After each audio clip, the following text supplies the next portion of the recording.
Well, thank you so much. Honestly, like it's awesome being able to talk to you, especially since you just finished your Break Free podcast and did all of this, and now you're making time to talk on the Crossroads. So I really appreciate your time for being. Yeah, no doubt, man. Thank you. I had enough time to get home and do it from home, so it just kind of changed the setting up a little bit. So, Yeah. How far do you live from the studio? I live probably about 35 minutes away from Break Free. 30 minutes. Okay, for sure. That's not too Yeah. bad. That's awesome, man. So, I guess the first thing I want to talk about, since it didn't happen too long ago, and also to say congratulations in person, is for you guys being able to successfully throw the worldwide online event. That was really cool to watch, and to see you guys market it and promote it, and to watch it happen at the level that it was. Probably the biggest online breaking competition to date that you guys managed to throw with an awesome team. So I wanted to hear from your mouth, like what that was like, putting it together from ideation to execution. What were some of the what was the journey like? Yeah, man.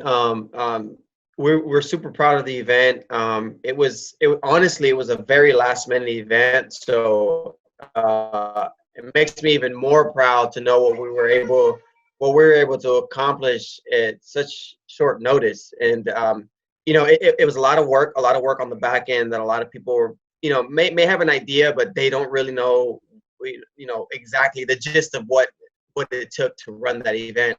I mean, I've mentioned it multiple times during the daily live streams about, like, there's literally a team of 15, 20 people that are kind of running this show. But it was a lot of preparation, a lot of meetings that happened, literally working around the clock to make sure that we're able to accomplish something that was manageable, but that people were going to understand and be engaged with. And so it was a lot. It was a lot of work. The journey was tough, no joke, because we weren't sleeping. And I know a lot of people had jokes about, like, I hope Moy's getting some sleep, uh, during some of the MCing that I was doing through some of the events. But it was absolutely, like, real. That was real. That, I mean, we were operating on no sleep, especially trying to accommodate to the different time zones and the regions every single day. Every day was different, and so a lot of work, man. But we felt led to do it. It was a heart-led move for us. Like, we really felt it from our heart to be able to create something and contribute to the community, because we're at a current times where events are not happening. B-boys and B-girls are in essence being stripped away from what they're used to. And so I really felt led to do something like that. And Break Free has been working for many years now to be in a position that we're in, to be able to give back and contribute that in those ways. It was something that we wanted to do. And so it's not like we were trying to make a ton of money off of this or anything like that, which between you and we actually, lost maybe about $60,000-$70,000 doing Damn. this event. But I may say lost, but from a business perspective, but we look at it as a significant contribution that down the road we will see a return for it, and the impact that we created. I'm an impact guy, so, like, I truly believe that the moves and the things that we do will generate an impact, whether it's now or 10 years from now, that people will continue to talk about it. And so that adds value to what we do. And so, just like you said, it was from your side viewing it, that you were able to see something like that was pretty much like a high level production, or the biggest online breaking battle that you've seen so far. And so we didn't do it for those reasons. We may have talked about it, the magnitude of the event and what it took and the amount of cash that we gave away in the production level, but we were just trying to provide a platform and be resourceful to the community, man. And how great was it? I mean, to see some of the regions like Africa, who don't get a lot of opportunities to be able to participate against some of the biggest names in the breaking scene, and to see that was pretty spectacular. And so it was a lot of work. I mean, I can go on and on about how difficult it was, but difficult is in the past. Impact is what's happening today. And I'm super grateful for the impact that we generated. And so thank you guys for tuning in and for supporting it. We appreciate that. I agree. I definitely agree with the idea that regardless of what you may have put in, this is something that I think is going to be a touchstone for a lot of people moving forward. It's set a framework and it's put Break Free really on the map for this type of thing. So it was a really good investment, and I was really impressed by it. And I saw a lot of people having positive reception. So again, just congratulations. And something that I wanted to touch on more, since this has been about 9 years now, right? Since you started Break Free. So Right. it hasn't been like an overnight thing. Like a lot of people, I didn't know that Break Free's been around since 2011. So it was really interesting to Yeah. find that out, that this has been a long journey for you. So I was curious more because I remember you and Jeremy were talking about it. And it seems like this is a thing that you have been facing a lot with the adversities and all of these. And I want to continue talking about that today in the interview. But what was that like for you, starting out Break Free from the very beginning, from ideation to Oh building man. it to where it was now? Like, yeah, what Yeah. was that like for you? It was tough, man. But again, I really felt it. Like, I'm a very spiritual person in the sense of like, trusting my gut or believing in what God. Like, I feel like if God has a purpose in my life, I'm gonna try to follow it as much as I can, and truly believe in that. And so I truly believe God, placed a message in my heart to be able to build something like this. And uh, it was tough at first because it's like you're running off belief, and I talk about belief a lot as well. But you're running off belief, but you have to put some action behind that. And so in the beginning, when I started this in August of 2011 is when we opened our doors. But it was something that I've really dreamt of as a kid. I remember being 14, 15 years old, and I always told myself if I ever got in a position to be able to create something like what Break Free is today, I'm gonna do it.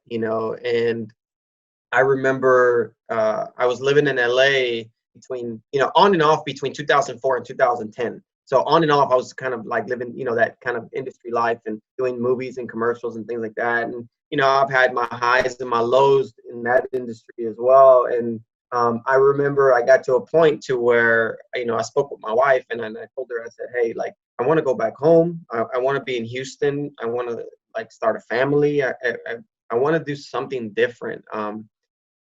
And so we moved back. We had a home here in Houston, and we moved back and started a family, and had my son January 12th, 2011. And so started the idea of building Break Free like in June, July, and then opened up in August. So my son was about, as we started kind of getting everything ready to open the doors, my son was about 6 months old. And my wife thought I was pretty crazy for, and I heard it for years, man,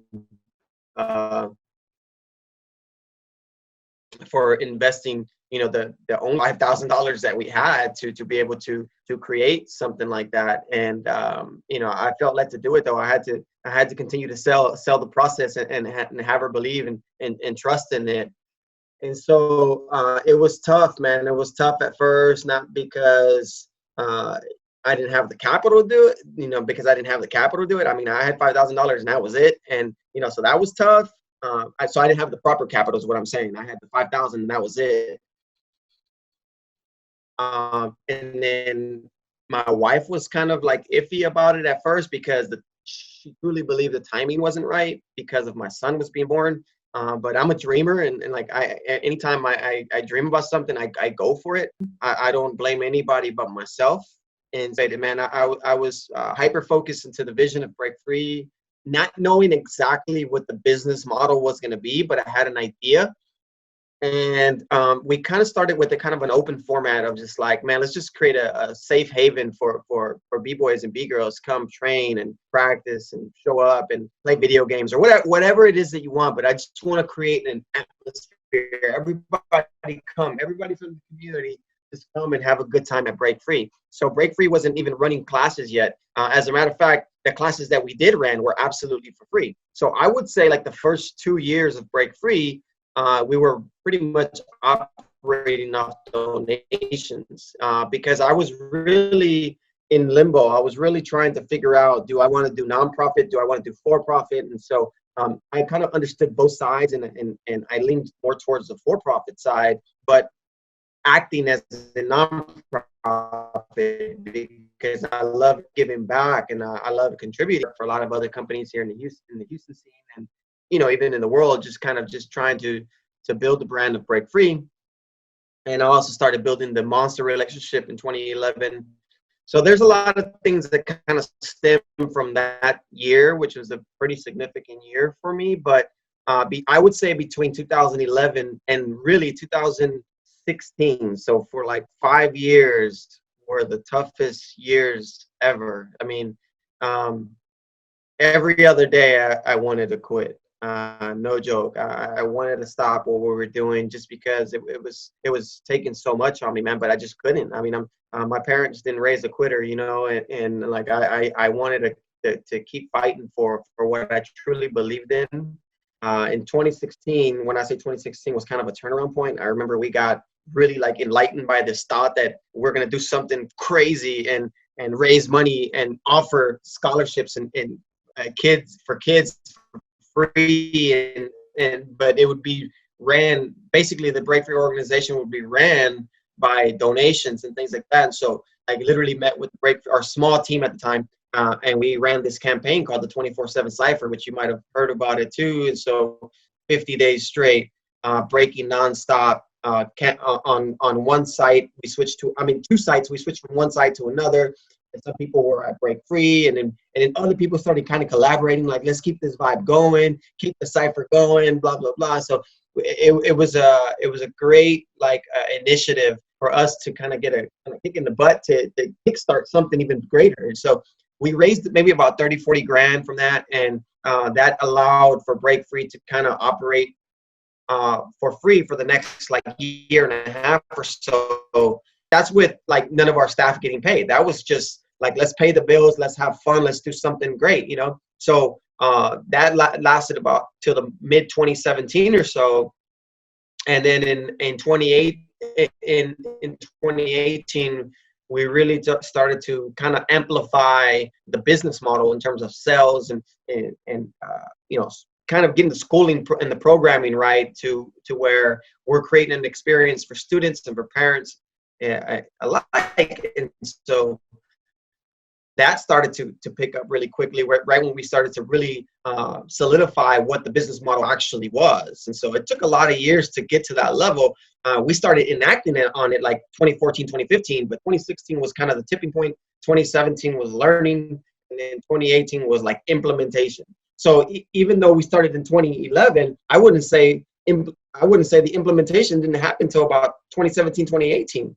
So it was a long journey ahead, and between 2018 and 2019, nearly opened up almost 3 schools, and that's the fast growth that we had, and then also too, we franchised our first franchise in Kansas City, so we went from 3 schools to 4 schools, one in Kansas City. Our HQ building is kind of what you guys see in the podcast. It's just a certain area of the building. So now we're running 4 schools and an HQ office, so four facilities total, with now the idea to expand. So I brought on a partner to Break Free. So ended up making a significant partnership deal with a friend who we built a relationship through Break Free Hip Hop School, because he was coming in as a parent. And little did I know that this guy was a pretty big guy in business, and he was just blown away by the culture and his son being heavily involved and changing his life and the way he saw breaking outside of it being kind of an extracurricular activity. He was truly impressed by the idea. And so for a year between 2019 and 2020, we talked the idea about partnering up and creating a partnership, a strategic partnership that was going to align with the initial vision of Break Free, along with maybe some new strategic ideas and approaches that he had that will allow for us to scale faster. And so we ended up doing this significant partnership that now is allowing us for us to scale up even more. And so, it's been a long journey, man. I think a lot of people they kind of see everything on the front end, but on the back end, it's a lot of sacrifice. When you jump into something, you have to really devote yourself to it. You cannot do anything halfway. And so for me, I've never been that type of person. If you know me personally, I've always said, like, my word is my word. If I promise you something, Kai, I promise you something, like, it's coming. Whether it takes me a year, 2 years, or 10 years, it's coming.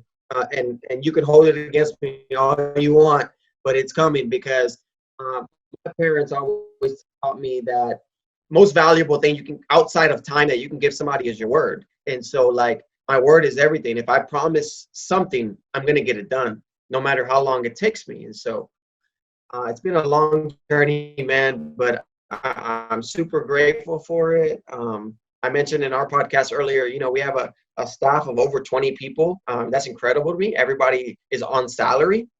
Everybody's getting paid bi-weekly, doing what they love to do. We have a legitimate business that's running, that is looking to expand quickly. So don't be surprised if in the next few months we start to pop up schools in different places, along with pull out more events that involve the community and continue to give back to the community. But it's a long, hard fought road, man, that I cannot even explain. Sometimes I come home from work, break free, and my wife looks at me and she's like, "Can you just believe, like, where you're at, and like what's happening and what's going on?" And I'm like, "No." I said, because yes and no, because, like, we're just moving so fast, and I have to commit my time to the move, into the movement. And so long fought and hard road, man, but super grateful for it, man. Yeah, most definitely. And there's a Yeah. few things from that, just because it's awesome to hear that that's where you're at now. That now you can finally start to be awed by the fruits of the labor. But this was definitely not a weed. It was more of like bamboo that had to be watered every single day. And for a long time, it was hard to even see if there was any growth or promise coming from it. You definitely put in the time and energy to make to set yourself up for this rapid growth now. And I remember you did say something similar. It was like it stuck in my head because it's catchy, but it's like people see the glory, but they don't know the story. And I feel like that's pretty in line with what you're talking about at the Yeah. current moment. And so this is something that's really interesting to me, because you are definitely a person who is very persistent, and has been through a lot. And despite the odds, you have continued to push forward. And on top of all that, you continue to be this optimistic person who wants to make a positive impact on people. So I feel like that requires a lot of, well, self-awareness and self-confidence, and a lot of things that continue to fuel yourself. And I commend you for that. That's very admirable. But I'm also curious about how you developed to become this kind of person, because, like, growing up in not the best place, and having to go through all these things, and having to reinvent yourself, and still not becoming so bitter to the point where you just kind of sit there and look, it could be easy. It can be very easy to become bitter in such a negative environment. So there are a few things you mentioned, right? You mentioned you have you have a good amount of faith.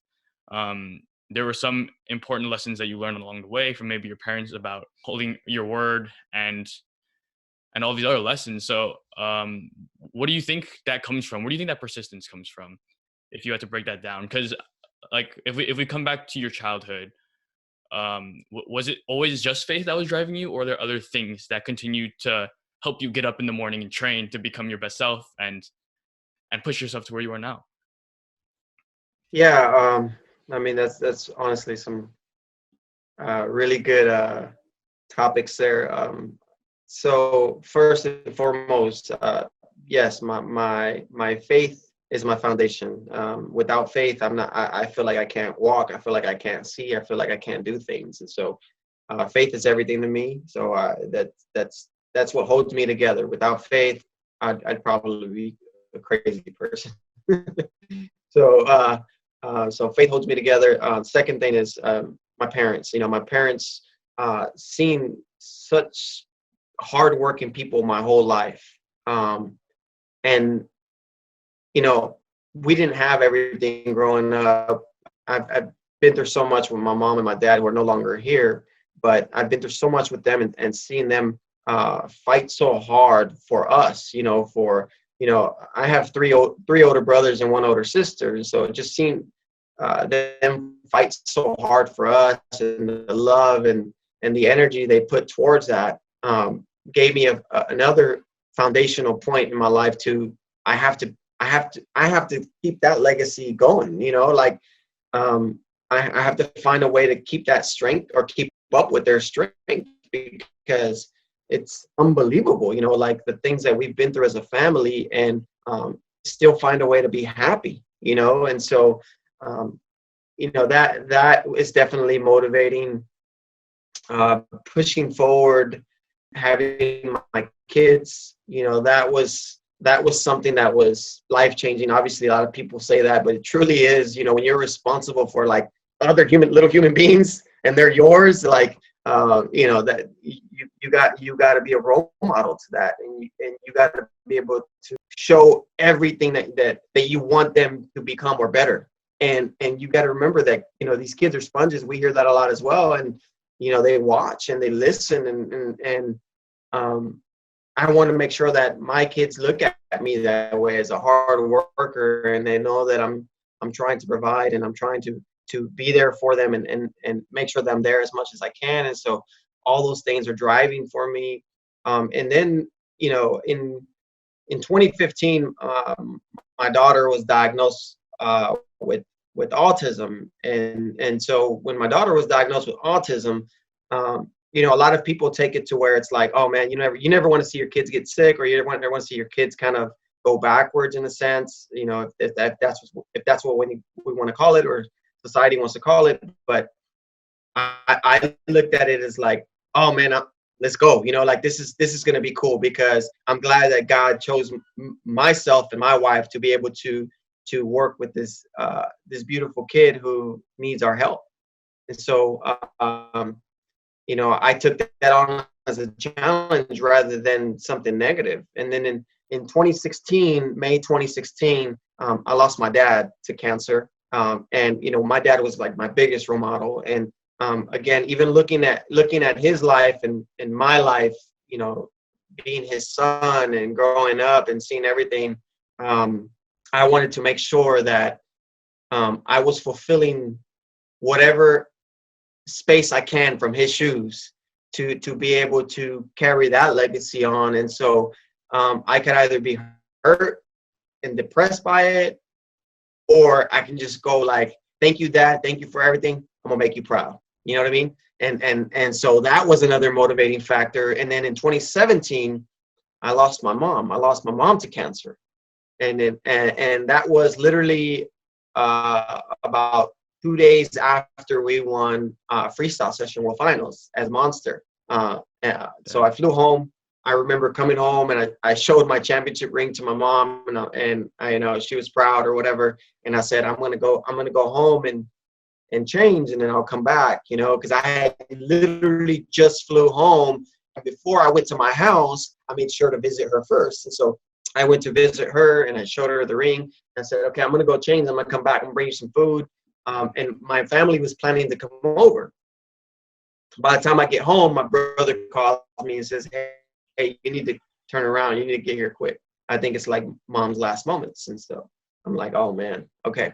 So we turn around, and I go that, and literally we're there for my mom's last moments, and we're there as a family at her house. And you know, experiencing that, and again, knowing where my mom and my dad came from and what they did for us as their children, really inspired me to do bigger and better things, you know. So I wish my mom can see, and my dad, which I'm sure they're probably watching from up above, but like, I wish they can see and be here, you know, and witness what we're doing with Break Free, to see my new home, to see my kids, and to see everything that we're doing, because I know that, you know, that's something that my parents always pushed on me, you know, just make sure that you know, that you're making the right investments and you're helping people and you're impacting. And so like my foundation comes from that, man, from faith and having such strong spirited, wanting to do the right thing parents. And and then on top of that, there's one third thing that allows me and drives me to move forward is the idea that we come from a community that is very economically challenged, is very street and very like raw, where it's like if you're not raw, you're not a dope b-boy or b-girl. And I just don't believe in that. You know, I don't believe in that at all. I believe that, to me, raw is organic. And I think the street version of what raw represents, I think that's wrong. Young B, they wanted a different life outside of the raw life. So living this fake raw life is not real life. I come from some of the worst neighborhoods in Houston, and trust me, I don't ever want to go back there, and I don't want anybody to act like something that they're not. Especially if I grew up seeing that, it makes no absolute sense to me. And so that's not what raw is to me. Raw is the best version of yourself. Whatever it is, fully express that, but use your skill set to be able to handle that. Don't use any other way to do it, because that's not what we do. You know, that's not what we do. And so seeing that and knowing that I come from that, I wanted to emphasize my life and what I do to be a role model for that, to be able to generate impact down the road, because that is truly the essence of why we should be doing this. And so that motivates me, because I don't feel like there are enough people doing that.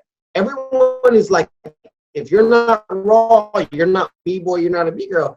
And that's trash to me, man. That's not motivating at all. I remember being, and you know, I wanted to learn from people like Ken Swift and Crazy Legs and Mr. Wiggles and the people that I looked up to, Storm, and like I wanted to learn from them. But if they told me, if I looked up at them and they told me, but you're not raw enough, so you're not cut out for this, that will hurt me, dude. And then you would not have a Moy to talk to today. You know what I mean? And so I would hate to be the resistance to somebody else because I don't think that they're a dope B-boy or dope B-girl. Like, that makes absolutely no sense to me. People will be as good as they want to be depending on how much time they put into it. And some people do it because they love it. Some people, they do it because they want to be competitive. Some people want to do it and make it a career. Who are we to be able to stop that? And so that motivates me, because I wanted to become a role model, to be like, hey, man, do whatever you want to do. Don't let nobody tell you what you can't do. Because if I listened to everybody that told me that I can't do this, I can't do that, I wouldn't be here today. Break Free wouldn't be open. I wouldn't be a competitive breaker still. I wouldn't have a family. I wouldn't own a home. I wouldn't own a lot of things. And so I listen to what people tell me, but I also look at what they own and what they have, because it wouldn't make sense for someone to give me advice on business when they don't own a business. Or it wouldn't make sense for someone to give me advice on investing when they don't own a home, or they don't own a vehicle, or they don't own any type of asset that's related, that converts to dollars or anything like that. And so I just wouldn't do those things. If I have to be a figure for that, then let me be the figure. Not because I want to be the figure, but let me be it. Let me be it. And so I'm motivated by faith. I'm motivated by my parents. And I'm motivated by the lack of education in our community to thrive and do better and not be bitter. And so that's where that comes from, because we can all choose to be bitter or better. And I chose better. That was thank you for sharing all of that. That was really powerful. And now I can see where your fundamental drive comes from. It started from the beginning and it continued to build itself up. Yeah. And so, I mean, yeah, you, and regarding your mom, like, I'm sorry for your dad, like, I'm sorry for your loss, but at the same time, I'm sure I'm happy that she was able to see that final victory that you got. And that was really a token to showing that you're on the correct path. And so I'm sure that she was more than prepared to see you like thrive and do what you're doing now. So, I mean, congratulations to that. And yeah, I'm happy to see that you're continuing to carry the legacy. For people who have seen you on the floor or have seen you talk, I think we can all agree that you have this knack and this ability to be able to communicate your points very effectively. I'm always surprised, just because every time I listen to your interview, I was excited to hop on because you're an individual who is exceptional at being able to say what their ideas and communicate that properly, no matter when it was during the intervals of the Break Free Championship or when you hopped on the mic on Silverback. It was like a few years ago, and there was about to be a fight, but you made sure to lay some words down, and I don't know, just throughout that, and even in your dancing, you've continued to relay this message, and it's clear that you have this why, because you're always preaching this very fundamental thing, which is to continue being positive and be your best self and give back and make an impact. And it's very clear that these are your symbols and your totems. But what I'm curious about is how do you think you gained that ability? Do you feel like that was something that was innate to you? And maybe it was. Maybe this is something that you have a natural talent for. But at the same time, you are also a believer that you have to take advantage of your talents and work to build them. So I'm curious how that was for you, becoming a communicator. Was that something that you felt you always were good at and that people thought you were good at? Or was that something that you had to kind of develop? And if you did, then how do you feel like you did that?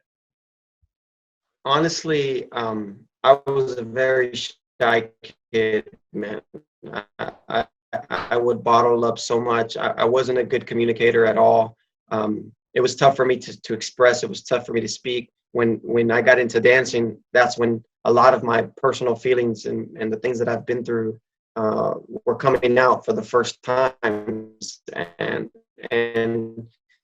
it might have been the reason that led me to get good at dancing really fast, because I needed an outlet, and that was my outlet. And I know that sounds very corny in a sense, but it's the absolute truth. It was my outlet, and I expressed so much. I wasn't this kid who could communicate.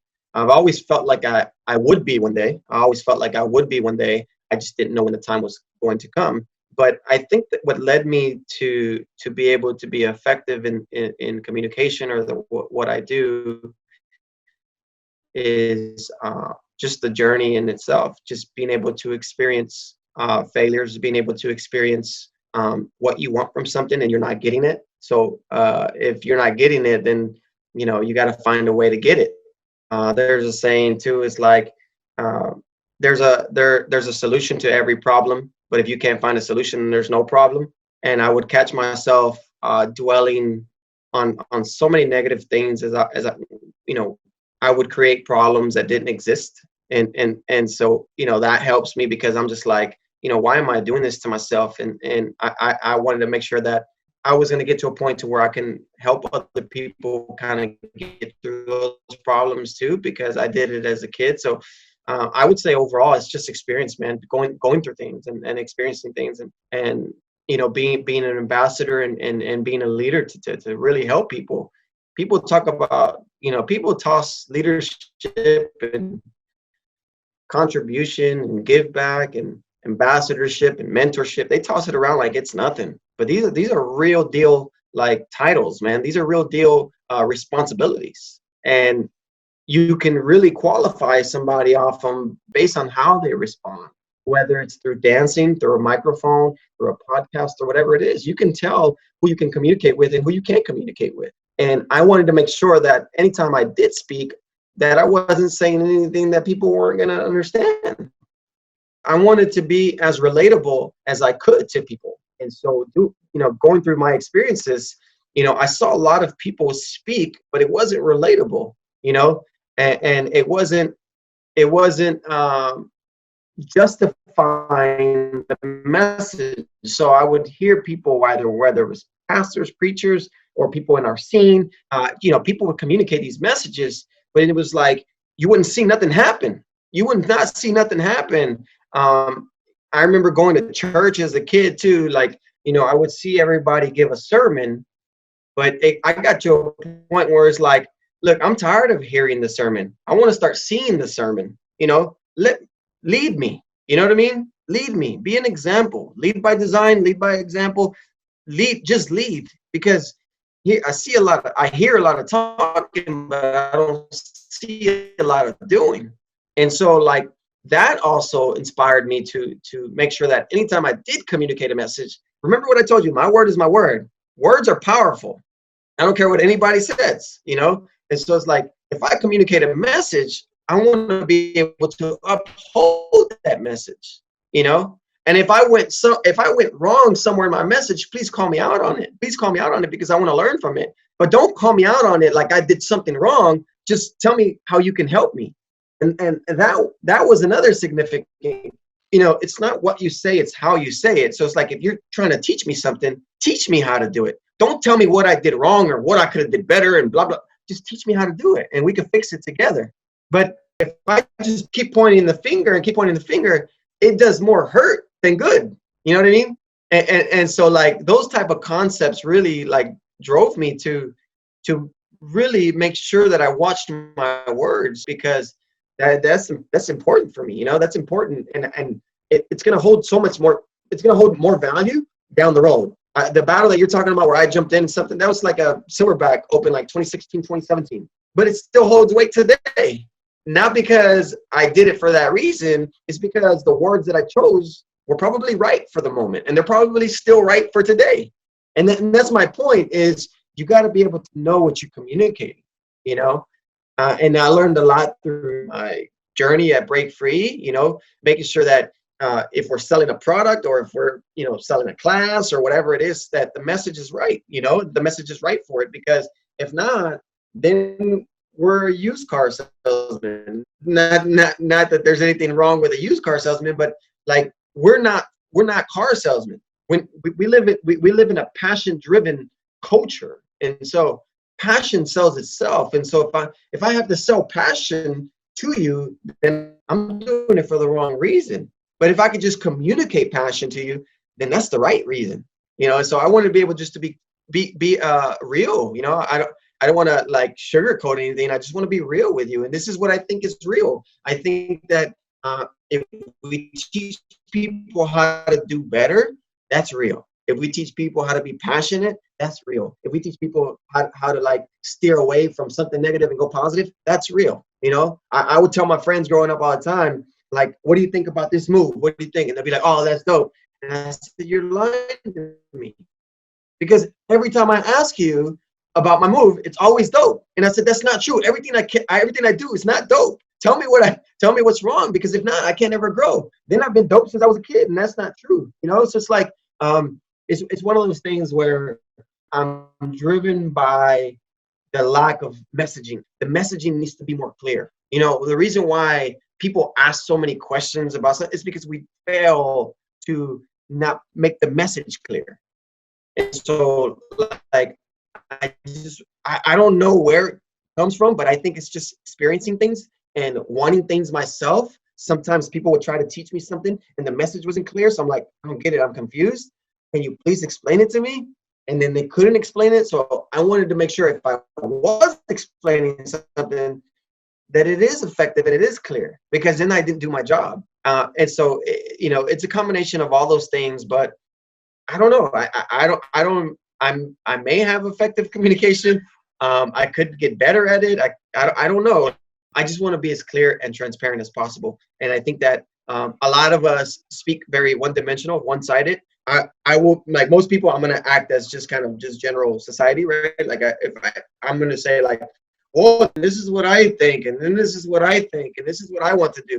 Yeah, that's what you want. But like, where can we both figure this out? Because I don't see what you want. But if we can find the ground that we can both walk on and see something together, I just wanted to make sure that anytime I spoke, that it wasn't just about myself and that it wasn't about Break Free, but it was about everybody involved. Because I may be a visionary or whatever you want to call it, but at the same time, it starts with a group of people that believe and are there to help along the way. So I think that a lot of people don't put themselves on the front lines. They put themselves on the back end, on the back line.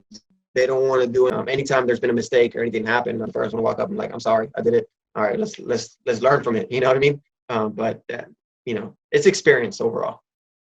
That's something that you brought up a really good point about how a lot of the times when people give feedback, it isn't always positive or constructive. I feel like that's the key word here. Yeah. And that's something that really stuck out to me whenever I heard you talk. Yeah. Or wherever I heard you speak or even battle. I feel like you're in a culture where it seems natural to want to tear down your opponent and call out their weaknesses and vulnerabilities and bring out the worst of them, you find a way to flip that. And to whenever you do respond and you give feedback, it's not like you're taking them down, but you're pointing out what needs to be fixed. And so while you're Yeah. still continuing to engage in conversation, it's still constructive to both parties, because whatever you say or whatever you do happens to give the other person something to work off of and something to better themselves with. And so I really admire that about Yeah, your man. communication.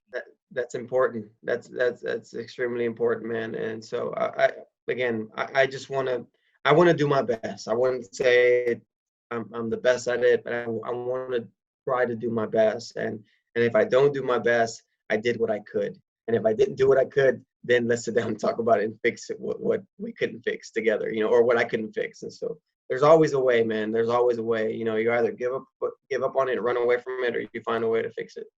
I wanted to build off of something else you talked about in that last statement, which was having a team.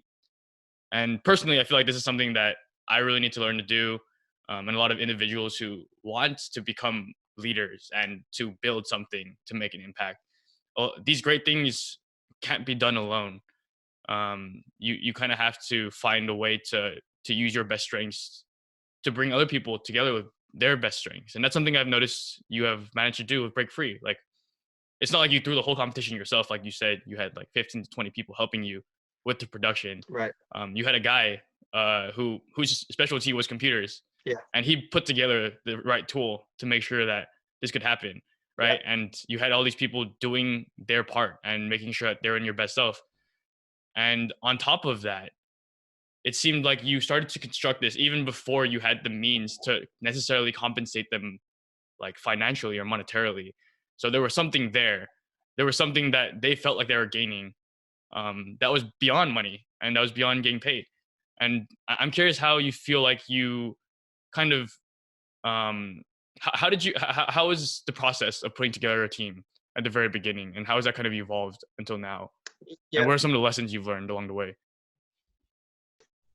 Yeah. Putting a team together, it's tough. It may seem easy kind of on the surface, but it's a very tough thing to do, because you want to make sure that your team is covering different angles. You don't want team members to cover the same thing that you cover.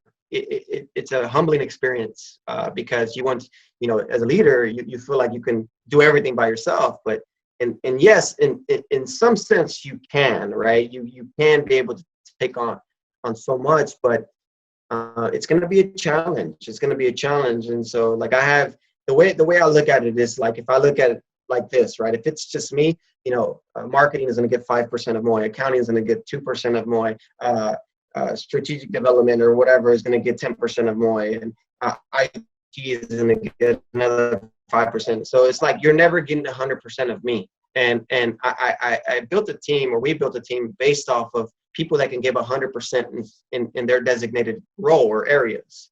And we learned along the way. I mean, there were some people that have come on in the previous years that, may have been passionate about what they love to do, but they weren't as committed to what they want to do, and they didn't fully trust the process. A lot of people expect things a lot up front, whether it's financials or just different type of returns.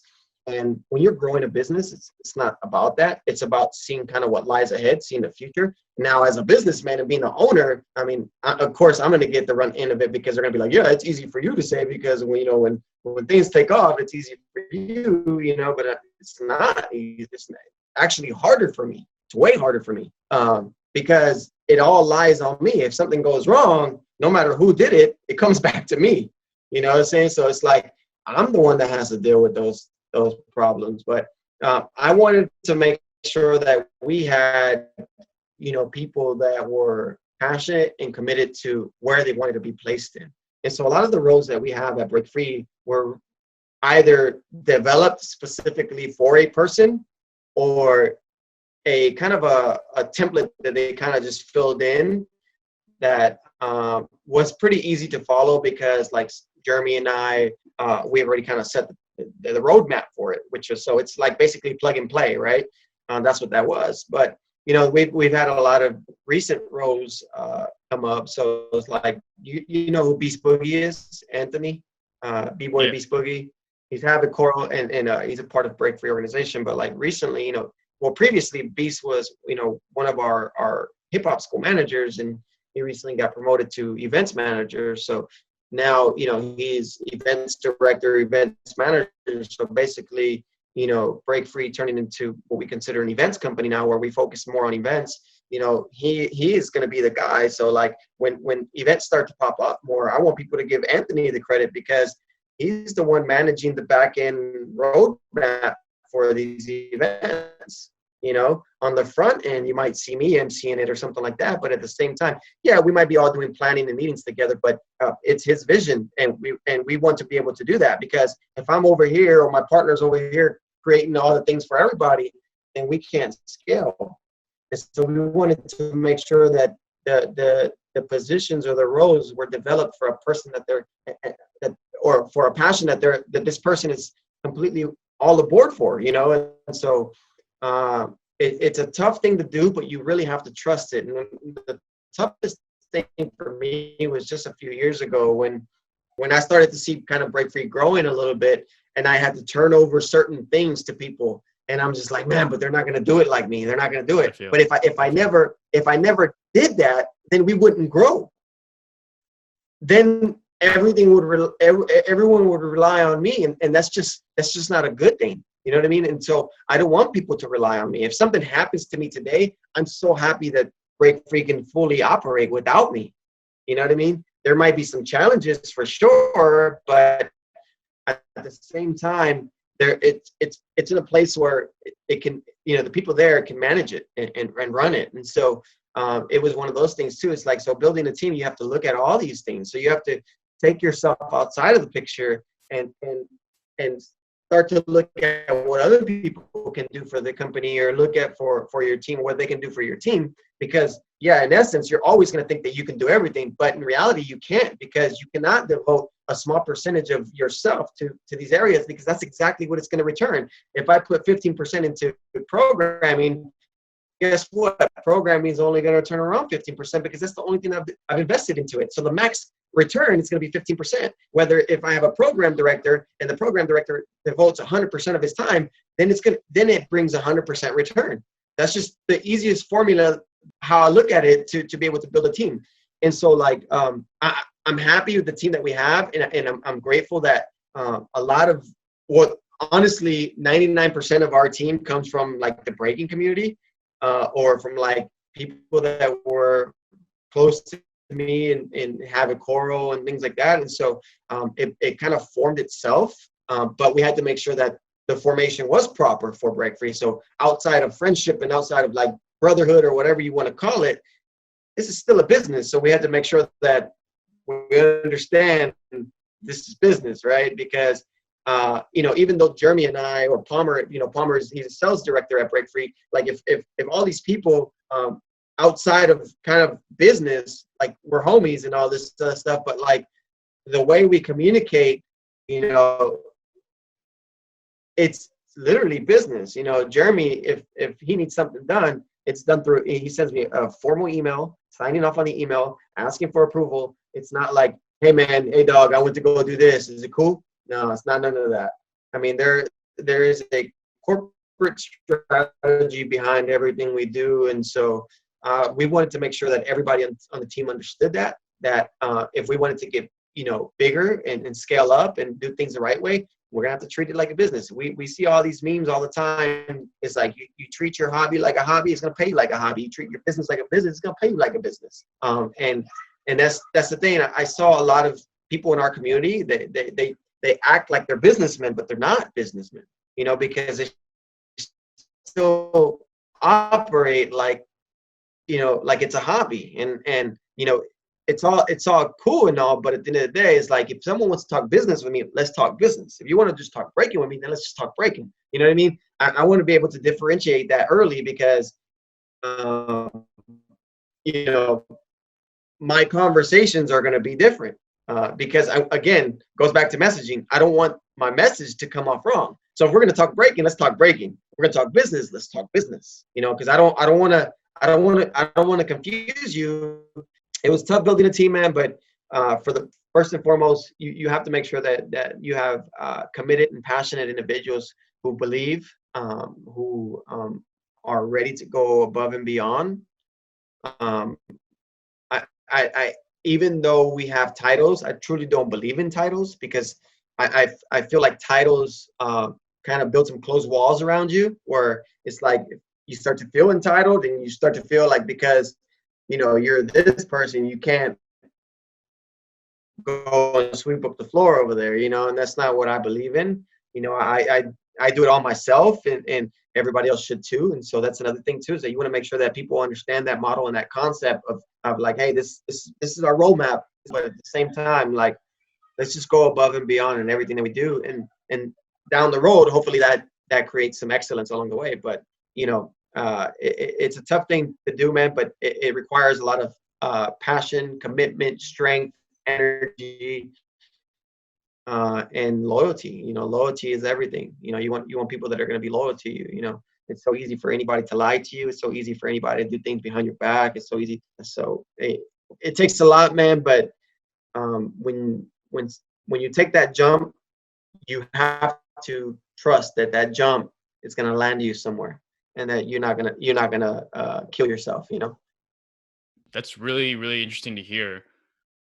How you've taken a lot of. You said about 99% of the team of Break Free, where it's from the breaking community, and that's crazy to hear. That's not something that I personally would have expected, right? Because it's not like every day you see b-boys, you don't see them coming together to create a business. It's still a pretty fresh concept, and it's hard to imagine that something with a discourse that's so rooted in like rebellion and just kind of going and being free can reinvent themselves into something that can be structured and create a model that can grow into something even bigger and still create something that's positive for the scene.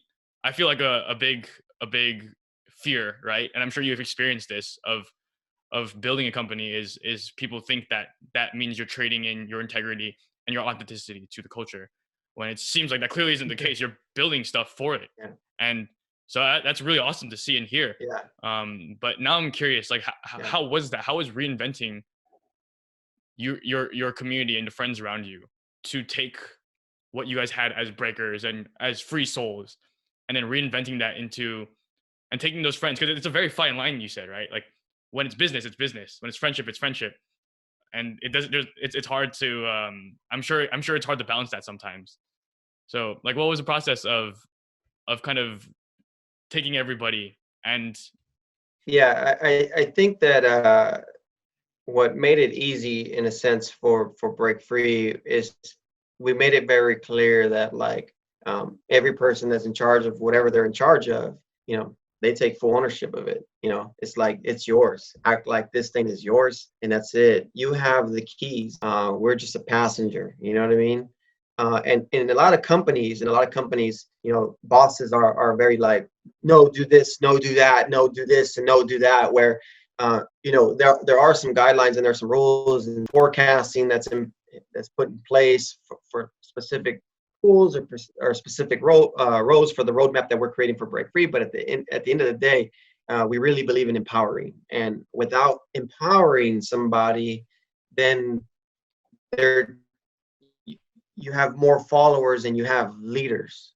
And so empowerment really gives somebody the keys to drive their own vehicle and to take care of their own vehicle. And so using that concept to be able to build on what we have makes that a fine line, a thick line, because it's easy when someone takes full ownership of something, right? If let's just say Beast Boogie is in charge of events, he owns events, right? So it's like, I don't have nothing to do with that. That's on you. You know what I mean? And so like, he's driving that vehicle. And so he has to know that if something goes wrong, that it's on him. And he has to know that if something goes right, it's on him too. And so giving the keys to people at Break Free made that very easy. It would have made things very difficult. Like, no, don't do it this way, do it that way, do it. No, No, strategically, let's plan. Let's figure out what you think is best. What you think is best. You're in this position because we want to hear from you. Again, if it goes back to everything what I think, then that's not right for business. I may be able to help drive traffic or business to the business, but at the same time, other people are supposed to drive traffic different than the way I can, right? And if they don't learn how to drive their vehicles to drive that type of traffic or business to the business, then we're giving the keys to the wrong people. And that's where the difficult part is right there. But it's made it easy for Break Free when you turn over the keys to somebody. And sometimes, you turn over the keys and you might realize they're not good for this vehicle. So we'll move them to a different vehicle. You know what I mean? And so we'll learn along the way. But it's in the beginning, yes, it's tough. Those things cross your mind in terms of like, man, you can't mix, personal with business. We hear that all the time as well. But there is a way, and the way to do it is by empowering those people to drive their own vehicles. Wow, that's a really, really cool way of putting it. Just making sure that they feel like they have the ownership and the responsibility, that this is their, once it's the idea, right? Like it's not something that we think about so much, but instead of framing it as if you're just trying to tell someone what to do, you're giving them this responsibility to do their best. And it aligns right with what you're talking about the whole time. So that's really awesome to hear. There you go. All right. Dude, honestly, I could talk to you for days. It's really a pleasure, but yeah, we're closing up, man. Just so I'll let you get to your family. But I guess the last question I have for you for the session, hopefully there'll be more in the future, but I wanted to ask you about your vision at the current moment and to give it a clear, measurable timeline. Let's say, right, and you're involved with this as well to some extent, but the big topic of breaking the Olympics, and in the next 4 years, we're going to be seeing something happen, and it's still not super clear maybe what exactly it's going to look like. But in your opinion, with your standpoint and background and knowledge, I'm curious, what do you think could be like optimistically? What future do you think could lie ahead for breaking hip hop and urban culture? And what do you think we need to do as a community to best position ourselves to be in that best spot?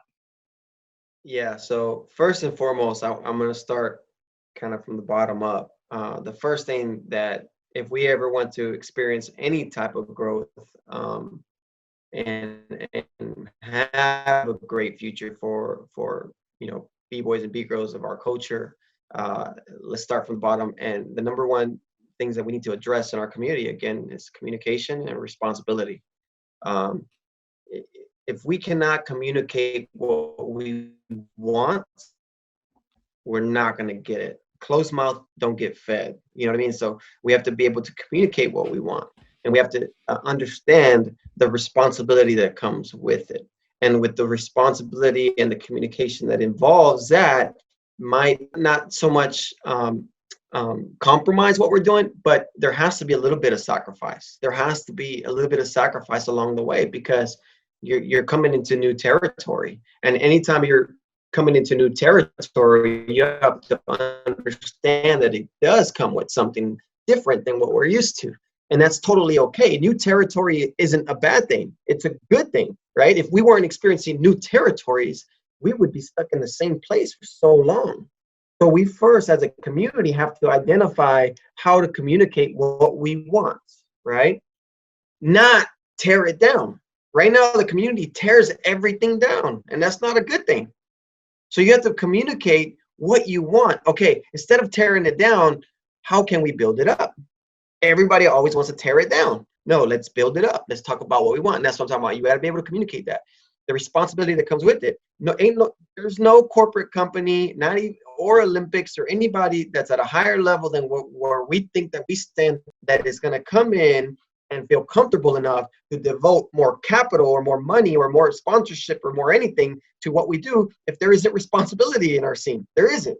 You want me to give you $1 million, but you don't even want to pay $20 to get into an event.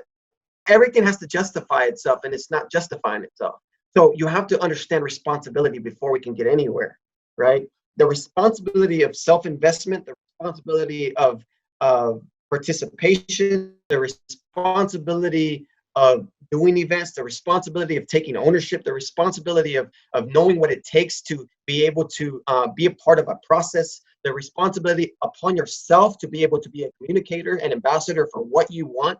Currently, I feel like we lack responsibility. And a lot of it is because everything is egocentric. Everything is egocentric. If it's not done our way, then it should be no way. And that's not right. We're gonna hinder growth in our scene, in our community, because we want something our way. You have the Olympics who are at the highest level of highest levels when it comes to sporting events and things like that. I mean, that is the highest. It doesn't get any bigger than that. We come from a community where we're probably getting 1,000 viewers max per live stream, where you talk about Olympic platform where it's getting 100 million viewers, max per TV show. There's a huge significant difference there. If we need to appreciate and understand what they're trying to do, but not to dumb ourselves out of it, we have to be intelligent enough to be like, okay, what do we want from this? How do we communicate the message of not tearing them down, but making sure that what we do from a culture perspective, that's not compromised, and we find a meeting ground to where we're both happy. No one does that yet. Well, maybe, people like Moy are selling out, or people like Moy are doing it for the wrong reasons or whatever. But no, man, like, I've been in this too long. You think I'm gonna be honest with you? Like, I'm probably one of the biggest advocates for Olympic breaking. But whether if it happens or it doesn't happen, guess what? I'm still gonna be breaking, and Break Free is still gonna exist. And so it doesn't matter. But for the fact that it may be great opportunity for the future of breaking, how can you not support that? And so you need to learn how to be able to communicate what you want out of it, and what you can put into it. And then you also have to take responsibility for the change and for the upcoming changes. And I don't feel like we do that good yet. And until we do that right, the future of breaking stays where it's at. It stays where it's at, where we go from just event to event and, win a few bucks here and there. But if we want to go big and see, like, big deals, this is what we need. Even if that's not me, like, I would be so happy for the upcoming kids, because we struggle to be able to travel to events where now it's like, kids can get like let's say $1 million deal or $100,000 deal or whatever for doing what they love. Man, how can you not support that? Like, that's beautiful. That's what we worked hard for them to reap off of it. We can't be mad about it because it didn't come in our time. But there's always a way to get involved, and at the very least, that's at least what I'm trying to do. I know I'm not going to be a competitor at the Olympics, but at least I can be a voice, and I can give my feedback. And if you need me anywhere else, like, please, like, I would love to be able to support and bring my knowledge or my experience to be able to assist in any way. Our scene is going to really need to step up big time, but I do see a great future with the Olympics if it does come through, which I believe it is. I believe it's looking good for us. But I think that in the meantime, we have to over deliver. The breaking scene has to over deliver. I really love what Break Free is doing with online events and what the other online events are doing, because it keeps the scene alive. If not, it's at a standstill. And that's what I was talking about in our podcast earlier. It's like, I'd rather be doing something that maybe people don't fully accept than to be at a standstill and nobody accepts standstill. You know what I mean? Because in essence, it's like you're either standing still or going backwards, where at least an online competition brings the community together and we're moving uphill. So we cannot see what the future holds without proper implementation of communication and responsibility within our scene, and proper ambassadorship in our scene. But if I did have to put a projection on it, I do project, obviously better deals, corporate deals, endorsement deals, sponsorships, much better living opportunities off of breaking, more schools, training facilities, more jobs for the breakers in terms of coaching, ambassadors, mentors, There's a very bright picture that lies ahead if we play our cards right. If we don't play our cards right, then we're going to be stuck at what we're used to. When, like I said, I'm totally fine with it, and I don't want anybody to take that negatively. But it is what it is, and I love to grow, and I like to scale up. I don't, regardless of how old I'm getting. Like I want to find ways to still be active, still train, and still be involved. And if it's compete, then I'm still going to compete. If it's not compete, then I'm contributing to Break Free. So I'm not leaving the scene anytime soon. So it's like I'm trying to do my best to be able to continue and adapt to the moment in time. But for the people that don't adapt, they're just going to be left behind. And I hope that together, if we adapt faster, then we'll be able to reap rewards faster, and the younger generation will be set up for a great future. But we have to do that. People that are in today's society have to do that. And so there is a bright future ahead, but it's going to be hard to get ahead when we're still behind. Right. So I'm glad you said that, because this is going to give us some sort of roadmap to start helping people play our part continuing forward, because we still have a few years. And I feel like in this time, this is also one of the reasons why we wanted to begin this too, and start to expand the avenues and possibilities in which our words and our ideas can be spread. So first of all, I want to say thank you very much for taking the time and for really bringing your story and pouring your heart out to these people, because this is always going to be here, and this is going to be super helpful for us moving forward. So thank you, Moy, always. Yeah, thank you. And for continuing to evolve and grow. Like you said, you might be on the older side in terms of like who's competing, but you take care of yourself and it shows. You look like you're only a few years older than me. I'm 22. So like continue. It's good you continue to do that. I admire that a lot. And I'm definitely going to promote this specific episode a lot to people, because I think you said a lot of golden stuff. And the last closing question is, I guess we talked about how to communicate, right? The how, and also having a vision. So if you had any advice you'd want to give, and that you've given before and continue to give to people that you mentor, such as Zeku, right, who's doing a great job and was on the podcast before, what are things what is some advice you would give to young adults in our community who are trying to find their why, who are trying to find that reason that they push? What are some actionable tips and advice you would give them? The number one advice I would give is have a reason to wake up every single day. If you don't have a reason to wake up, I feel like we should be non-existent. And the reason why, is because you have your why. You have a motivating factor, and what your why is, I don't know. That's for you to find out, and that's the beauty of it. But I have my whys. So I get up every day motivated and hungry. I don't ever wake up sad, angry, depressed, or upset that I have to go to Break Free or that I have to go to the gym. I don't know. I have my why, and that's why I wake up. And so the first thing that I would advise on everybody is find their why. Find whatever drives you to wake up every single day, to be excited, that has the capacity and the potential to create a good future for you. Figure out what that is and run with it. Hold on to it, and regardless of what hits you along the way, just keep holding on to the ball, because the ball drops when you let it go. You know what I mean? And that's something that I learned along the way, that we have to be able to take the ball everywhere we go. And so everything that I hold is within my ball, and I run with it, and I'm gonna drop it when maybe my arm can't move anymore. You know what I mean? And so, find whatever your why is, be loyal to it,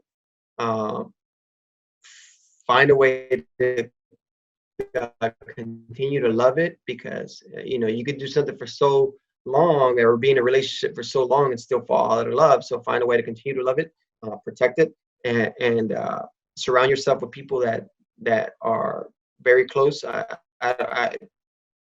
Very close and aligned to your vision and why you want to do things. That's going to be a motivating factor for you, and do it. And it doesn't get anything different than that. It's just like you gotta just do it, man. Because if you don't do it, someone else will, or someone else will not. And if I stopped what we were doing or what I started doing 9 years ago or 25 years ago, we wouldn't be having the conversation of why you're asking me, this question now. And so it's like it's important because somewhere down the line, somewhere down the road, you're going to get what you want out of it. It's just a matter of time. The time frame, I don't know. You can set your own timelines and set your own milestones, but I don't know what that is. It all depends on the amount of work that you put in. And sometimes I feel like I put in, work every single day, but it's taken me 25 years to be where I'm at. And I'm nowhere near satisfied. I may be happy or content, but I'm nowhere near satisfied. And that's why I'm constantly working every single day. But when you wake up in the morning, every single day, if you're allowed to wake up every single morning, know your why. Use that why. Hold it, cherish it, be loyal to it, protect it, and never let it go. Perfect. Thank you, Moy. All right, you guys. This is Moy and Kai on the Crossroads. Make sure you find your why, find your how, and find your team. Have a good day. Take care, and we'll see you next time. Peace. Peace, y'all. Take care.